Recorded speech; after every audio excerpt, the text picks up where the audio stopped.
हौखिबा Maggi तांग तरा मरीदगिना तरा तरुक फाउबदा मणिपुरदा कोविड-19 गी अनौब कन्फर्म केस मंगा लाखरब मतुंगदा ngasisu कोविड-19 पॉजिटिव ओइबा मियोय अनि हिंगलकपगी पाउ लाकली हारिबा मियोय अनि एसी अमना चाही हुमफुगा मरीरम सुरे दुगो माकी मचानुपी चाही कुलहुमदोरम सुरबी मियोय अमगनी दुगो मखोय अनि एसी फेब्रुवारी थादा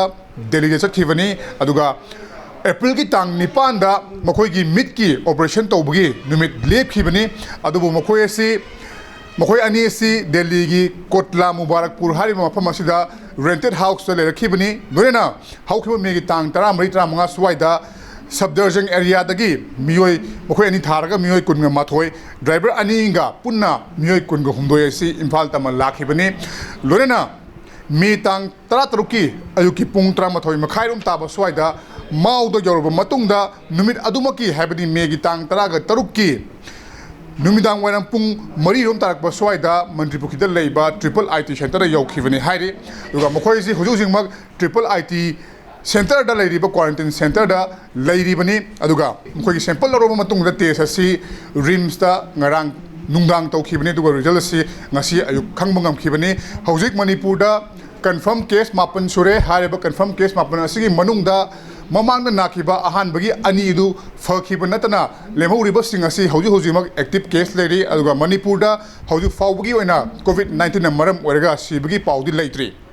अमकु सुहन हाइजगे मणिपुरदा ngasi इनौ नौबा कोविड-19 केस कन्फर्म केस पॉजिटिव ओइबगी पाउसी लाकली अदुगा हारिबा मियोय असि कामजोंगदगिनि हारि मियोय अनि असि अमना चाही हुमफु मरीरोम सुरे अदुगा माके मचानुपी चाही कुनगा हुमदोयम सुरेबी हारिबा मियोय अनि असिनि अदुगा अमरोमदा हारिबा गारीदु थोरखिबा ड्राइवर अनि अदुसु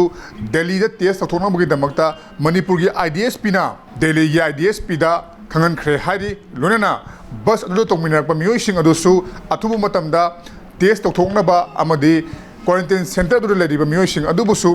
टेस्ट तथोकलगा मखोयदसु कोविड-19 नाब्रा हाइबदु येंथोकनबा लेगांगना सेम साबा हौख्रे हारि मपालमदगी लाकपा मरुइना मपालमदा लायेंगबा चलुबा सिंग असिदा कोविड-19 नाबगी चांग असि वांगले मसिगी मरम असि तोंगान हॉस्पिटल सिंग थबक तोरंबा नर्सिंगना फोंदोरपगी मतुंगिना मपालमदा लेरिबा हॉस्पिटल सिंगदा पीपीई फजना प्रोवाइड तौदे हाइबगी पाउदी म्यामना खंगनख्रे अदुबु मसिदा लाकदोरिबा सिंग असिदगी अखोय पुमना मंगना मखाताना संदोक्तनबा चिक्सन थोरांग लखोटपगी तंगाय फदबा लेरि कैमरा पर्सन एल कबिगलोन पॉमजरी by Khitarmayum Premchand impact news Imphal.